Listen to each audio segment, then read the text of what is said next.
Од прибраниот доказен материјал произлеза основано сомнение дека во временскиот период од 14.6.2011 година до 31.12.2013 година во Скопје првоосомничената како раководно службено лице од Министерството за култура и тројца осомничени службени лица, членови на Комисијата за јавни набавки при ова министерство, ги искористиле службените положби и овластувања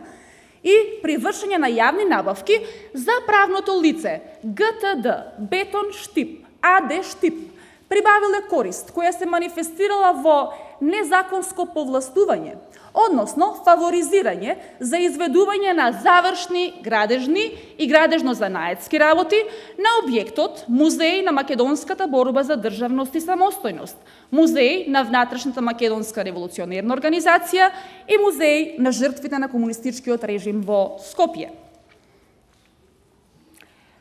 Постои основано сомнение дека пред да се објави оглас за доделување договор за јавна набавка и пред да се спроведе постапката, спротивно на принципите на конкуренција и транспарентност предвидени во член 2 од Законот за јавните набавки и спротивно на член 28 од истиот закон, пред да се донесе одлука за потребата од јавна набавка, првоосомничената веќе донела одлука кој и да ја добие и да ја заврши работата предмет на набавката. Доказите упатуваат на основано сомнение дека првоосомничената на 14.6.2011 година преку телефонска комуникација со сведокот, тогашен генерален директор на Бетон Штип, му кажала на истиот да Бетон Штип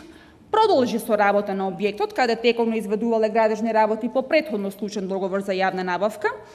да ги изведе и сите работи кои што произлегувале дополнително и да не се чека 20 дена за спроведување на нова јавна набавка. Според доказите, првоосомничената на сведокот му кажува и дека истата веќе средила со второосомничената да Комисијата за јавни набавки, откако ќе се објави огласот, договорот го додели на Бетон Штип, бидејќи договориле да предвидат такви услови и такви критериуми кои единствено ги исполнувал Бетон Штип и не можел друг субјект да победи. Доказниот материјал упатува на основано сомнение дека градежната фирма Бетон Штип во меѓувреме, без проведена постапка за јавна набавка, ги изведувала завршните градежни и градежно-занаетски работи на објектот, согласно барањата на првоосомничената, а потоа, откако на 26.2011 година бил објавен огласот за доделување на јавна набавка, Бетон Штип доставил понуда и земал формално учество во постапката. Како што наведов, на 18.7.2011 година Бетон Штип доставил понуда во постапката за јавната набавка и, иако сите осомничени знаеле дека Бетон веќе ги изведува работите на објектот од огласот за доделување на јавна набавка, сепак второ, трето и четврто осомничениот како Комисија за јавни набавки составиле извештај од спроведената постапка дека најповолен понудувач е Бетон Штип, па на 26.7.2011 година првоосомничената донела решение за избор на најповолна понуда. Потоа, според доказите, на 5.8.2011 година е склучен договорот за јавна набавка за изведување на, како што наведов, веќе изведени работи. Договорот е склучен помеѓу Министерството за култура, застапувано од првоосомничената,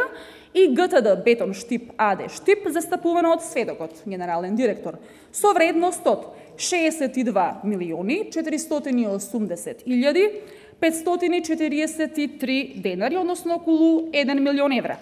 Врз основа на овој договор, од Министерството за култура на сметката на Бетон Штип, заклучно со 31.12.2013 година, му било исплатено износ од 54.501.336 денари. Со ваквите действија постои основано сомнение дека осомничените сториле кривично дело злоупотреба на службената положба и овластување од член 353, став 5 во врска со став 1, во врска со член 22 од Кривичниот законник. Против дел од осомничените во овој предмет од судот ќе бидат побарани соодветни мерки за нивно обезбедување присуство во текот на постапката. Почитувани. Корупцијата и културата се два сосема различни животни концепти. Иако според она што го наведов, постои сомнение дека овие концепти се поистоветиле, сепак, ова обвинителство е основано и се бори за да им даде спротивен пат.